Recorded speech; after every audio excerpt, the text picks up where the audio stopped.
Not Worth the Time with Wade Taylor.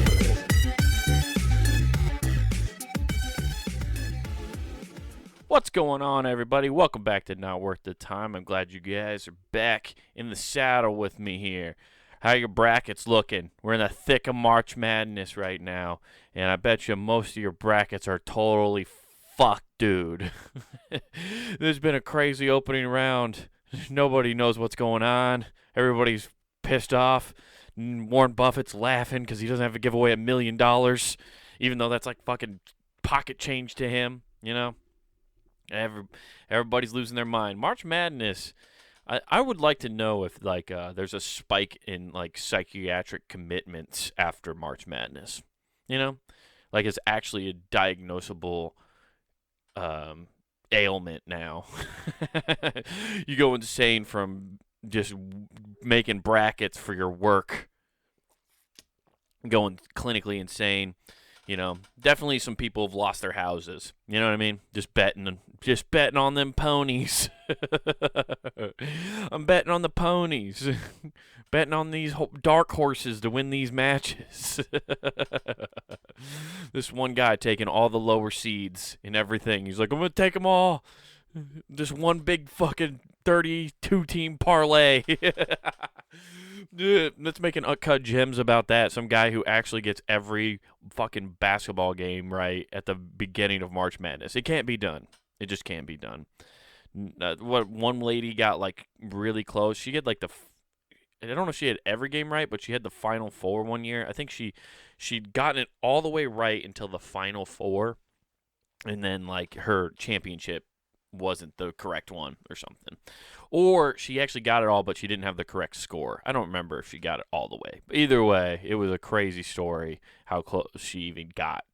And just some random fan. It just shows you, like, just ignorance will get you so much farther when it comes to shit like that. Just not having any idea and just dumb luck will take you so much farther than studying, like, team records and who does well in what gymnasium. They break down statistics like nobody's business.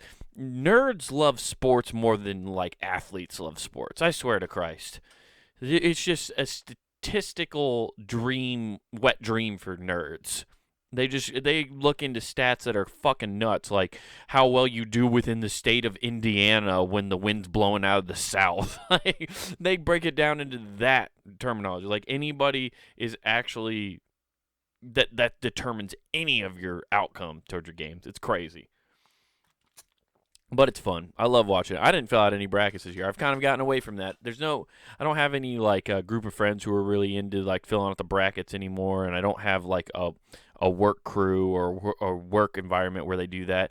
Fuck, I remember when I worked for Wells Fargo, they would like discouraged it. Like they were like, hey, just to let you know, you're not allowed to go and do this here during a company time or whatever. It was weird. They were totally not okay with us doing a bracket pool in, $5 buy-in. They were adamantly against having fun when it came to the March Madness. I think they thought it actually was. They were on that side of thinking it really is a mental disorder. And they were like, we have to promote a good work culture. We got to make sure that all our employees stay mentally fit and nobody gets hurt feelings because they didn't pick the right basketball team. You know, we just want to make sure everybody feels included because that's what it's all about, you know. I had a sports injury this week. I had one, and it sucked. Not even playing a sport. I just, I figured out what turf toe is this past week. I had no idea what it was. I've just heard people talk about it all the time, like it happens to football players. He's got turf toe, so he's going to be out a week or two. And I was like, well, Jesus Christ, what is it like? I always thought like turf toe was some form of gangrene or something. Like you had like a fungus or like some kind of infection in your foot that was just like fucking you up where you couldn't run. It was bad. I was like, damn, this turf toe is no big deal. It turns out turf toe is just another name for stubbing or jamming your fucking big toe. Yeah, I did it at work, all in the dumbest way possible. Like I had to drag brush and shit to go take it to a wood chipper, and we're dragging it down this fucking downhill driveway, and Iowa winters and the fucking dirt shifting and moving. Of course, one of the driveway plaques is like up higher, so when I'm dragging, wasn't paying attention, just trying to pull this heavy ass brush, and I step and I just kick my front toe or my big toe on my right foot right into that fucking thing, and I'm wearing steel toe boots, so that stops it, but it doesn't stop the momentum of my foot going forward into the steel toe. So it just concrete steel toe meat toe and just jammed the living fuck out of my toe. I couldn't walk. I didn't realize how bad it was. I didn't know just turf toe was jamming your big toe. And I get it, man. It fucking sucks. You just favor it. You can't push off of it. Like, if you're a running back who has turf toe, I get you can't make cuts. You can't push off and get full tilt. You can't go full tilt out of the fucking backfield when you got turf toe. I'll never question anytime I hear somebody says turf toe, they got turf toe again, I'm just gonna like take my hat off and like bow in silence, just like, fuck, man, that sucks. I'm sorry. I had it bad enough where it fucked up my knee because I was favoring the outside of my foot. I woke up one morning and my knee was hurting real bad. I was limping all day. It was so weird. It's like, I don't know if anybody's ever like hyperextended their knee where there's just like back too far for too long and you like stretch it in a weird position, so now it's like super weak. That's what it was. Like, there was a couple times I almost fell over because like my knee wasn't keeping stable. It was a crazy couple days. Kept thinking I had like a spider bite on my leg. I thought I had a brown recluse bite, dude. Yeah, it's been one of those weeks. Just hypochondriac like a motherfucker. Thought I broke my big toe. Thought my knee, like maybe a ligament was gone. Thought I had a brown recluse bite. That is a spiral of like just ailments that I just imagined in my head. It was a weird week, but I'll always respect people who get turf toe now. That shit sucks. It's just weird that they had to come up with a different term for it because they didn't want to say we stubbed our toe in football. So like, let's just call it turf toe. You know, it's not better, but it sounds more believable than stubbing my toe. I don't know, man. Stubbing your toes, anything that you do to your feet that like injures your feet is like the worst thing ever. A rolled ankle, a broken toe when you hit it on like a coffee table. I've never hit my foot on a coffee table, but I fucking banged my face off of one learning how to walk. That was fun. I don't remember that, obviously, but I have heard stories. So, right on a marble coffee table. That's not giving force at all. Just fucking taking it all in the face. Yeah. I think the reason I am the way I am in a lot of ways is due to head injuries, for sure. I have so many, like, fell down the stairs, hit my face on a coffee table, learned how to walk, ran into a basketball pole, ran into the support beam in the basement. You know, I've just got quite a few of those. Took a golf club to the head. There's quite a few head injuries within that whole thing. But, yeah. Yeah, we were fighting through the turf, though. It's almost gone now. Like, I can actually bend it all the way. It just has, like, one bruise point on the outside of my toe. So, hasn't been affecting work. I've been able to carry shit and do stuff. You know, it's all good.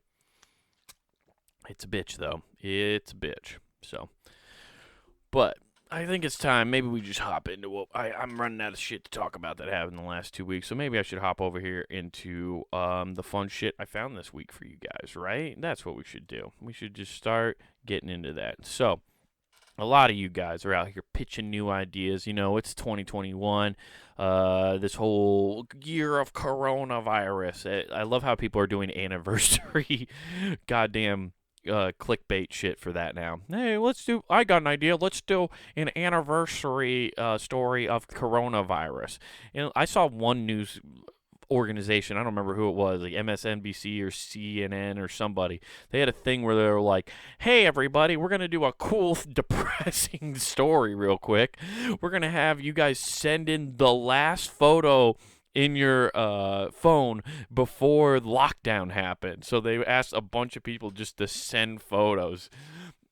And I was just like, that's so sad. Like, don't ask people to go back and look through their phone and find shit that they have in their phone. Like, hey, remember what life was like before you were depressed and locked in a house forever? Yeah, that's like smart. Good job, CNN, MSNBC. Just make people feel fucking horrible about how they haven't left and they have a vitamin D deficiency now because they haven't been out in the sun. Good on you guys.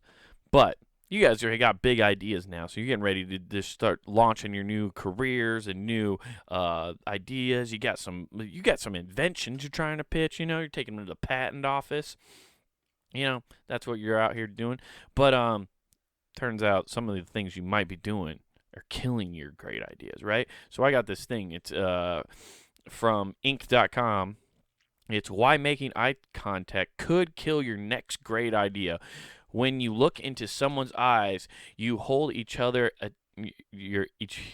attention captive. Oh man, are you about to tell me by staring at somebody's eyes you're trying to Stockholm syndrome them into accepting your idea? You're just like, just lock eyes with me right now, and then you'll be forced to think my idea is great if I can hypnotize you with my eyes. That's insane. Okay, let's find out why eye contact apparently is fucking you over and making a sale here. Eye contact is a powerful tool of social influence. A direct, confident gaze can anchor wavering investors, unsettled competitors, and inspire cynics to believe in you and your product. A hierarchical leadership structure designates into flat Corval leadership styles that emphasize and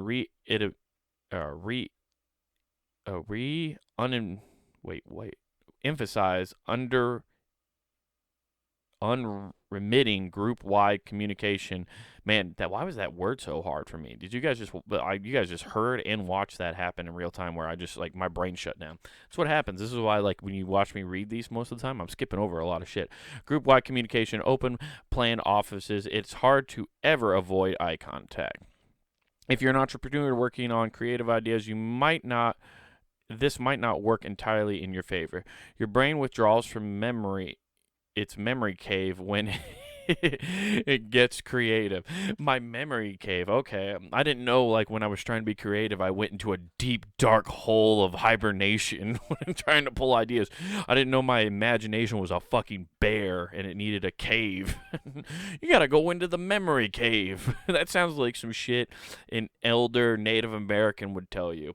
If you want to get the best ideas, you got to go to the memory cave. It's a rite of passage in order to become a man. It's going into your memory cave and dealing with all of your trials and tribulations inside that memory cave. Jesus Christ. Okay. I swear, I don't have a problem with most people's messages or what they're trying to get across.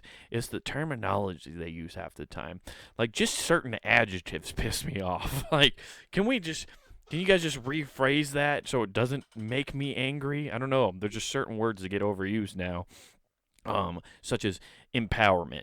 I'm sick of that fucking word. It's just a buzzword now that fucking motivational speakers use. It's God damn it. It means nothing at this point. Anywho, your brain withdraws from the memory. Okay, when your brain tries to generate new ideas, it rearranges or reinterprets fragments of information you've already carried into your memory. Okay, that makes sense. To do this, it detaches your attention from the outside world and wanders in your memory inventory along an internal processing pathway in the recesses of your mind. That's a mouthful right there. It detaches from the outside world and wanders through your memory's inventory along with internal processing pathways. Internal process, just a conveyor belt of garbage going through our heads constantly. Just da da da da da da da da da da. Dude, the amount of recycling going down in there. They talk about the efficiency of recycling centers and how they're not good. We just need to get human brains somehow involved in the recycling process. We recycle shit constantly. Think about there's 3 stories in your head, probably of regret, that just cycle through your fucking brain every day. I don't know. I do. There's so many times I'm like, God damn it, why am I thinking about this again? We've moved on. No, you haven't. My brain's still cranking it out, telling me, yeah, remember this? This sucked, didn't it? Oh my God. EEG study shows how the brain shuts down visual distractions in a moment before a creative breakthrough. Your eyes stay closed for longer when you blink, which reduces the incoming visual information that might distract you through the process. I mean, that makes sense. I know, like, I'm Captain Space Cadet for sure. One thing I do a lot when I'm starting to like come up with an idea or creative, especially like a joke, I'll be sitting somewhere and I just stare into a corner, like, you know, when your ceiling meets your wall. I'll stare into that corner because there's no, like, you can't hang anything up in that corner. You can't have a picture or poster or whatever. You can't have a little knick-knack. You can't put, God forbid you put your pencil cup up there. You just always got to climb to the ceiling to get your pencil cup, you know. But I stare right into that corner, and that's when my brain starts going because there's no visual stimulation up in there. And then everything starts firing off. I look up constantly when I'm thinking really hard when it comes to like joke processes. So that makes sense. As your brain shifts through the information held in your memory, it follows potential threads and gets that might lead to a breakthrough. Yeah, so you spider web is what I've always called it. When you look into someone's eyes, you are holding each other's attention captive. A direct gaze is a signal of intent and interaction. In the wild, this intent of signal often signals danger, so years of evolution have programmed our brains to drop everything, to be on high alert or the instant someone locks eyes with our eyes. Dude, that makes the most sense in the world. Have you ever just been like and it's not, we don't use this for danger really anymore because we're not in danger too often anymore. You're pretty like on level stuff. But we've adapted this eye contact to be like, have you ever been in a grocery store and you see somebody freaking out, right? Like some shit's going down, somebody's yelling at the cashier for not ringing something up or not accepting a coupon, and shit's just getting wild, right? And it's just like over the top, and this person seems unstable and might like do something irrational, and you're in the line with one other person by you, and they like turn around and look at you in the eyes, and they're like, "Hey man, like just so you know, some shit's about to go down," and you do the head nod, like, "Yep, I see what's happening. I know we might have to like restrain somebody." Like you guys are making a game plan telepathically in your head. Like you're just hoping that you don't have to fuck somebody up in line because they're taking it out on this like 17-year-old cashier. You're just like, I'm man, god damn it. Okay, we gotta stay on top of this. It's so funny. It's also, you do that if you're the cashier. You do the glance over, like the person's getting loud, and then everybody starts turning over, and you look over at your manager, and you're looking them in the eye, like you're signaling for help. You're just doing the, "Hey, can you come over here and fucking, do you help me? Like this fucking person's crazy, and I'm a 17-year-old kid. I get paid $12 an hour. I don't know what I'm doing." That is 100% what we've converted that gaze to being. It's just using it in customer service. That's one reason why it rules with the job I have now. Like I wear sunglasses most of the time. So like people come up and try to talk to me like while we're in the middle of a job, and it's just like, fuck off, dude. And I just have sunglasses on, and I'll just be looking at them, and I can keep a dead straight face, but my eyes are just like, man, I fucking wish you would just go away right now. It's fucking great. Anyway, as a result, we react to eye contact by slowing the heart rate down in anticipation for a heightened awareness. Dude, by staring into someone's eyes, I'm causing physiological changes. That fucking rules. You realize how much power you have? That you can just shut somebody down because you're just making eye contact with them. You're just staring at them like, you have to pay attention to what I'm doing right now. And they slow down their heart rate and everything. That's so much power. If you're in deep creativity, though, and are in the cusp of a brilliant breakthrough, engaging in eye contact at that moment can kill your moment of insight. Your mind detaches from the outside world and focuses on the attention inward as it engages in creative thinking. The eye contact stales in process by drawing your attention back outward. Okay, yeah. So rather, if you make eye contact with somebody when you're in the middle of that, it draws you're inside your own head, creating this whole thing. That makes sense. And then you just get ripped right out of it. Oh, dude, I had a joke about this for a while, and it never worked really well, but about just people ruining your inner peace, man. Like, you're just sitting there and you're just enjoying, like, you're just deep in thought, and you're almost to a deep thought where there is no thought. It's fucking great. And then somebody comes over and, like, at your work station and puts more work on your desk or asks you a question and just fucking ruins it, and you can't snap at them, you know? It sucks. Okay, frequent eye contact is irrevertible. In the open plan office, lack of cubicles and enclosures for privacy can make that particular challenge for creative thinkers. While employees might develop strategies such as looking away or defocusing the eyes as you think, others may struggle in such environment. If you're a manager, encouraging a seating plan where team members work on creative aspects of a project, sit at a workstation and face a wall or window rather than a situation that faces other people in the office. Assign designated private areas for creative thinking. Yeah.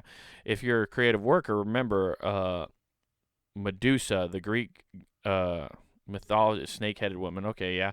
All who looked into her eyes turned to stone. When you are lost in creative thought, think of everyone around you as Medusa. Dude, this is just great advice for personal life in general. If you just want to ignore people, treat everybody like they're Medusa. Is this what autistic people feel like every day? That's why they don't look you in the eyes. They're just like, everyone's Medusa. I don't want to turn to stone. Don't make eye contact. If you don't want your brilliant idea to turn to stone, don't look at anyone in the eyes. Your entire workforce is just out to get you, dude. They just want your ideas to crumble into stone. They're like Mount Vesuvius, dude. They're gonna erupt and turn your fucking city into goddamn ash. They turn that idea into just ash and stone and preserve it. Dude, treating everybody in your life like they're Medusa because you're constantly on the cusp of a breakthrough idea. You just walk through. Sorry, I can't look at you in the eyes. I'm close to getting a breakthrough. I'm gonna solve the world's problem right here. I'm sorry, I can't be around you. Oh man, well, there you have it, folks. If you want to just fucking deal with your eye problems, just do that, you know. And then we got this. I thought this would be a fun one to just kind of end on the podcast. It's 8 wilderness rules that are actually myths. Now, these I feel would be pretty important because it's there's a lot of like weird myths out there when it comes to like hiking or doing stuff. So we'll go jump right into this. Like this one, moss grows primordially on the north side of trees. The sun travels overhead slightly into the south hemisphere. Moss flourishes in shady areas. In the northern side of the trees, it would be the best environment for it. But in the southern hemisphere, the sun arcs slightly to the north, making the southern side primal real estate for moss. So yeah, so depending on what hemisphere you're in, like it'll determine where you're at, where the moss grows. So if you're in the northern hemisphere, yeah, that kind of makes sense that the moss grows on the north side, but it's not like the rule. There is exceptions to it. So yeah, if you're in the southern hemisphere, it grows on the south side. North hemi, south hemi, north hemi, south hemi.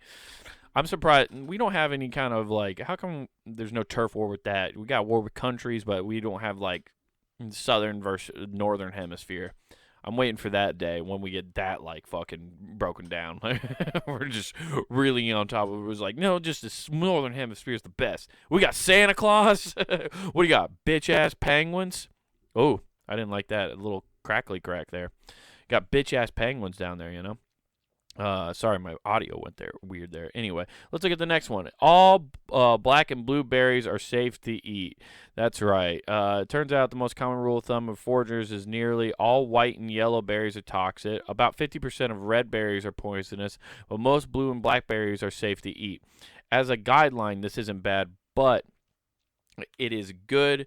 It's not good enough to keep you safe. The key word is most. Not all. Consuming black and blueberries without knowing a specific kind of berry could prove fatal. For example, pokeberries and blueberries of Virginia creepers are lethal. There's a wild berry edibility test. You can test a berry for uh, is edible. It isn't foolproof either. The only way to stay safe is don't eat any berries you're not positive that you can identify. Yeah. What is it? Mulberries around here? I don't think they're. I don't know. I can't remember if mulberry trees are poisonous or not, but they're bad. The birds eat mulberry trees berries around here like a motherfucker, and they have like purple shit. So you just get like a nice big old fucking purple dump on your car now and then from birds eating mulberry berries. It fucking sucks. God, and then those trees sprout up everywhere because those birds just shit and there's seeds everywhere. Like they're the worst trees ever too. Fucking annoying. They're dumb.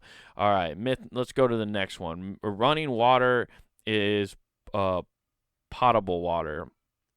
Okay, even the fastest cleaning running stream can be home to the waterborne illnesses. A decaying animal corpse near a stream or an animal defecating in the river can fire away for pesticide or parasites and such as I can't read whatever those parasites are. To enter the crystal clear current. Okay, yeah. So basically, running water does not mean it's clean. It means there could be some shit in it. I mean, you gotta boil everything, don't you? The true running water is less likely to have pesticides than stagnant water. But it just because water is surging doesn't mean it's safe.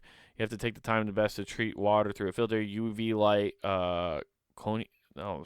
some tablets. You can just fucking drop tablets in water and it makes it better. Huh. Anyway, however, I think you just boil water. Water should just boil all the time, right? I don't know. Bears are only active at dusk and dawn. Both black bears and brown bears can be active any time during the day and even at night, though it is rare. Bears are generally I have no idea what that word is. I'm not going to try. The most active at twilight hours, but that just means they do most of their feeding and foraging during those times. They still predominantly awake most of the day. It is not uncommon for hikers to encounter bears at high noon. Dude, bears are just out and about. I've never heard of that rule before, but that just seems dumb that you would even try to say that. I saw bears on a golf course one time in Colorado. That was terrifying. It was a big male bear, a big mama bear, and then a cub. And yeah, they were just like, yeah, if you hit a ball on the woods on that time, just take a drop. Don't fucking go looking for your ball on that hole, because that's where those bears are. And I was like, Jesus fuck. They had names for all of the animals there. It was ridiculous. There's so many goddamn vermin running around with nicknames out there. All different fucking names too of just golf brands, but it was just ridiculous. It's like, come on, let's get rid of these fucking awful creatures that are just ruining my golf game. Yeah, that's right. I'll blame a squirrel for fucking up my golf game. Fuck you, Noodle, you fucking piece of shit squirrel. You can start a fire by bringing two rocks together. Yeah, that's fucking dumb. That doesn't make any sense. You can't do that. Bring a fucking flint stick with you, okay? If you're planning on going to the woods, you might get lost. Always just bring a flint box with you, dude. I'm not even going to read what that says. Just bring a flint box. Venomous snakes always have triangle heads. I didn't even think that was the case. Should snakes have a triangle head? I guess they kind of do. I don't know. You should just stay away from snakes regardless, okay? Like, doesn't matter. Like, don't care about the fucking stripes. Don't care about that. Just stay the fuck away from snakes, okay? And if you get bit by one, fucking go to a hospital immediately. That's what you need to do, okay? Don't fuck around. Don't play these weird guessing games when it comes to these snakes, okay? You get after it, okay? Garlic repels mosquitoes? What? Female mosquitoes, the only ones that bite. Oh, I didn't know that. Huh. Well, you learn something new every day. Choose their own victims by smelling in sight. Many people claim garlic, either eaten or rubbed on the skin, keeps mosquitoes at bay. The truth is, there's little evidence to back up the vampire claim. Yeah, that's just somebody from Transylvania trying to like spread bloodsucker lore. They were just like, yeah, that's how we keep mosquitoes out of here. They're just laughing, keeping their fucking Dracula just fanfare alive just by spreading more Dracula rumors. Fuck you. That fucking sucks. That's dumb. Of course, garlic doesn't. But they don't even know what garlic is. I guarantee, like, the mosquitoes aren't even aware of garlic. Like, it's not a thing to them. It's just like a plant somewhere, you know? Also, like, it doesn't, like, it's a root vegetable that sometimes grows in water, doesn't it? So, like, they've probably been around it in a bayou or whatever. I don't fucking know. I don't know where onions grow or garlic grows, but I don't know. That seems dumb. Like it wouldn't, of course, work. And then what? A dead or dormant poison ivy can't hurt. See, this is a bullshit. That is a bullshit myth. We work around poison ivy constantly at work, and we get warned about it because it sucks. It sucks ass. When it comes to poison ivy, it doesn't matter if it's dormant or not, dude. It'll fuck you up if it touches your skin and it's dormant. Even, like there's still like gross like little shit on there that'll fuck you up.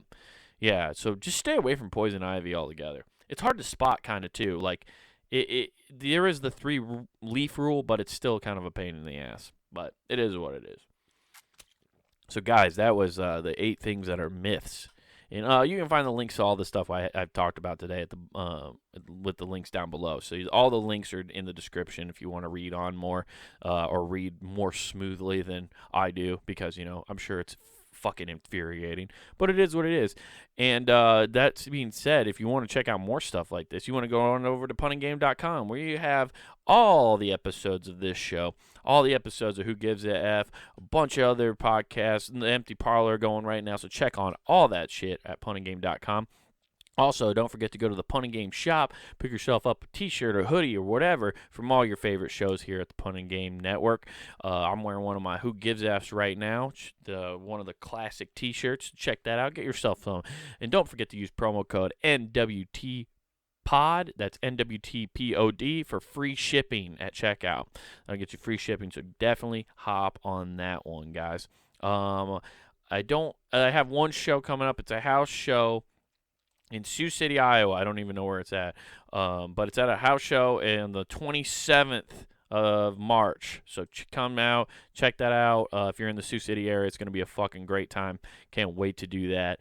Got some other stuff coming down the pipeline I just can't announce right now, but I will announce it as soon as I can. Working on getting some shows around the state and getting some shit done, guys. We're going to put together something and have a blast this summer and fall. Trying to do a lot of shows this year. That's what we're trying to do, and I can't wait to put it all together. But that being said, thank you for checking out the podcast, guys. This has been Not Worth the Time, and remember, turf toe ain't no joke.